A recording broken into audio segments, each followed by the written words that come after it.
હાલ અમદાવાદથી એક દુઃખદ સમાચાર સામે આવી રહ્યા છે। અમદાવાદના એલિસ બ્રિજ વિસ્તારમાં આવેલી એસવીપી હોસ્પિટલના લોન્ડ્રી વિભાગમાં સોમવારે એટલે કે 6 ઓક્ટોબર સવારે ઇલેક્ટ્રિક ડગમાં આગ લાગતા અફરાતફરી મચી ગઈ હતી।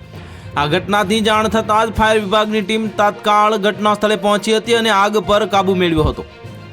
મળતી માહિતી અનુસાર આજે સોમવારે અને અમદાવાદ ફાયર વિભાગના કંટ્રોલ રૂમને એસવીપી હોસ્પિટલના લોન્ડ્રી વિભાગમાં આગ લાગ્યાનો મેસેજ મળ્યો હતો। મેસેજ મળતાની સાથે જ નવરંગપુરા ફાયર સ્ટેશનની 3 ફાયર ગાડીઓને ઘટના સ્થળે રવાના થઈ હતી અને ઘટના સ્થળે પહોંચીને ફાયર વિભાગની ટીમે તપાસ કરતા જાણવા મળ્યું હતું ઇલેક્ટ્રિક ડગ જ્યાંથી પસાર થઈ હતી ત્યાંથી જ આગ લાગી હતી અને ધુમાડો નીકળી રહ્યો હતો। ફાયર વિભાગની ટીમે તાત્કાલિક પાણીનો મારો ચલાવી અને આગ પર કાબુ મેળવી લીધો હતો।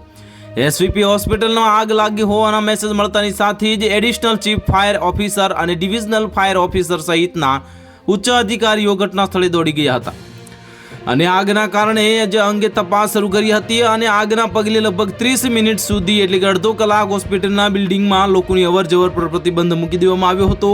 હાલ આગ સંપૂર્ણપણે કાબૂમાં છે, પરંતુ ઇલેક્ટ્રિક ડકમાં આગ લાગી હોવાના પગલે વીજ કનેક્શન બંધ કરી દેવાયું છે અને ફાયર તેમજ ઇલેક્ટ્રિક વિભાગની ટીમો સમગ્ર મામલે તપાસ કરી રહી છે। તો હાલ માટે આટલું જ। મળીશું નવી અપડેટ સાથે। જો તમને અમારા વિડીયો પસંદ આવતા હોય તો વિડીયોને લાઇક કરી દેજો, ચેનલને સબસ્ક્રાઇબ કરી બાજુમાં આવેલા બેલ આઇકનને દબાવી દો, જેથી તમને આવા સમાચારની અપડેટ મળતી રહે।